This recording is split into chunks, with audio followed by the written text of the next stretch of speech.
The black magicians have their mysticism, and they always firmly believe that they walk on the good path. No black magician believes that he walks on the evil path. The path of black magic is a broad way filled with vices and pleasures, but the ultimate end is total loss. Worship enters into it, but as something that you choose to do to get the benefit of it. The Easterners have a term for it called bhakti yoga. It means the yoga of worship, but yoga is a system. So if we worship a deity, a goddess, or a god or something like that, we're doing it for a purpose.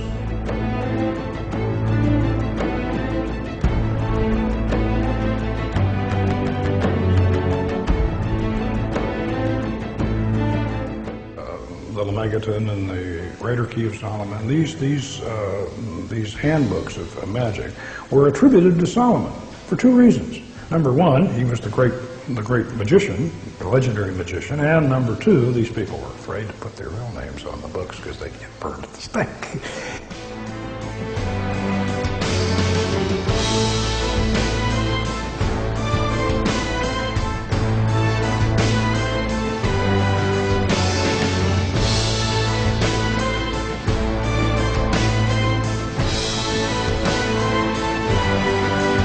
Solomon is, of course, originally the king of Israel in the book of Kings in the Bible.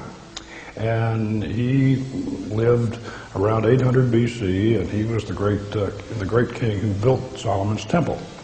So now from his legend, if you will, arises the Masonic fraternity, and also arises the legend of Solomon the great magician. He supposedly mastered the demons and the spirits, and as the Arabians say, the jinn. I didn't bother to do a closing pentagram or to close the circle or to banish the spirit or anything like that. So we just left.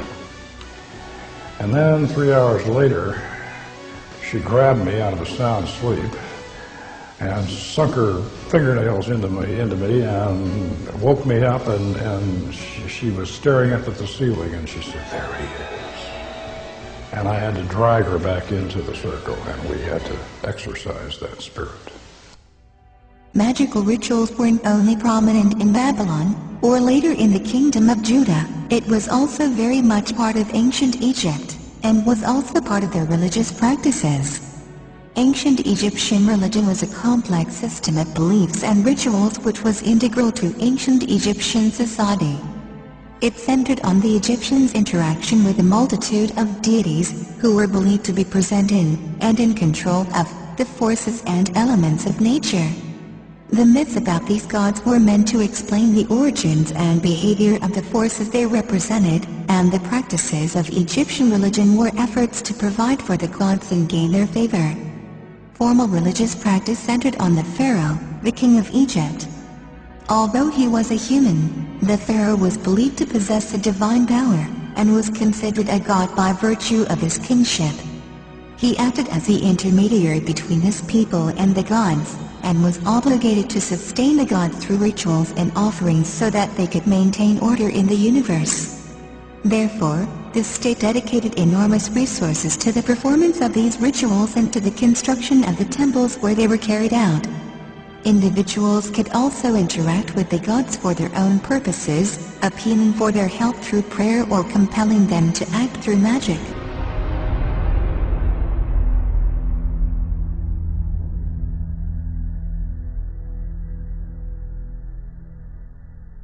As the mystery religion spread all over the world from Babylon, they found expression in all countries of the ancient world with only a change in the names of the gods and slight variations in the rituals. While the mystery religions were practiced in all of the countries of the ancient world, it was in Egypt where centuries of devotion developed them to their highest degree. According to Mason Manly P. Hall's book, Freemasonry of the Ancient Egyptians, and I quote, "It is now generally acknowledged that the Egyptians, of all the ancient peoples, were the most learned in the occult sciences of nature.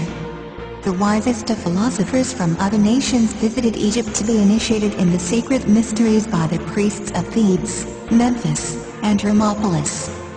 There is indeed, as we have established, a very definite link between the Egyptian mystery religion and the Masonic Lodge. This link can be readily established from the words of Masonic authors, and testimony can be provided to remove all reasonable doubt. In the book, The Meaning of Masonry, by past Provincial Grand Registrar, W.L. Wilmshurst, we find the statement, and I quote, "I am acquainted, for instance, with an Egyptian ceremonial system, some 5,000 years old, which taught precisely the same things as Masonry does." In the book, Freemasonry: Its Hidden Meaning, by George H. Steinmetz, we find the statement, and I quote, "Regardless of the origin of the modern lodge, or the name Freemason, we can, after freeing the symbolism of modern adaptations, discern in Freemasonry the outline of the teachings of the ancient mysteries of Egypt."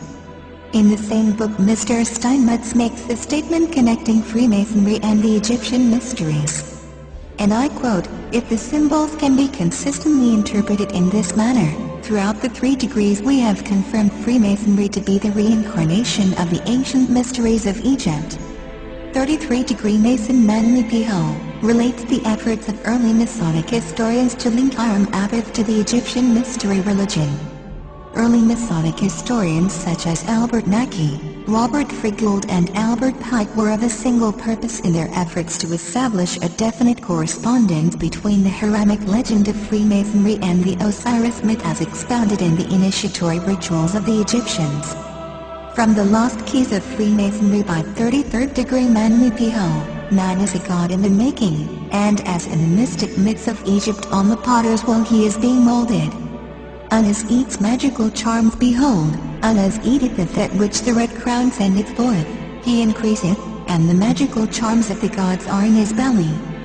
The following quote is a comment on the texts about King Unas by the translator of the Egyptian Book of the Dead, each Wallace Budge, the notion that, by eating the flesh, or particularly by drinking the blood, of another living being, a man absorbs his nature or life into his own, is one which appears among primitive peoples in many forms. It is indeed an accurate assessment that these murders in the Unas texts were performed in a ritual and religious manner for the purpose of obtaining the life force or energy force of the victim. Not only was this the purpose of these ancient Egyptian texts, but it is also the purpose behind modern Satanism. This common underlying purpose can be seen by comparing these texts and their assessment with the words of Master Satanist, a 33rd degree Scottish Rite Grand Master, and a 97th degree the Rite of Memphis, of Aleister Crowley. He writes, and I quote, "The blood is the life." This simple statement is explained by the Hindus by saying that the blood is the principal vehicle of vital prana. It was the theory of the ancient magicians, that any living being is a storehouse of energy varying in quantity according to the size and health of the animal, and in quality according to its mental and moral character. At the death of the animal this energy is liberated suddenly. For magical purposes the animal should therefore be killed within the circle, or the triangle, as the case may be, so that its energy cannot escape. An animal should be selected whose nature accords with that of the ceremony. For the highest spiritual working one must accordingly choose that victim which contains the greatest and purest force. A male child of perfect innocence and high intelligence is the most satisfactory and suitable victim. Those magicians who object to the use of blood have endeavored to replace it with incense. But the bloody sacrifice, though more dangerous, is more efficacious. And for nearly all purposes human sacrifice is the best. Here is an undercover footage of a goat being sacrificed inside a pentagram, in a Masonic lodge in Turkey, for a high degree initiation.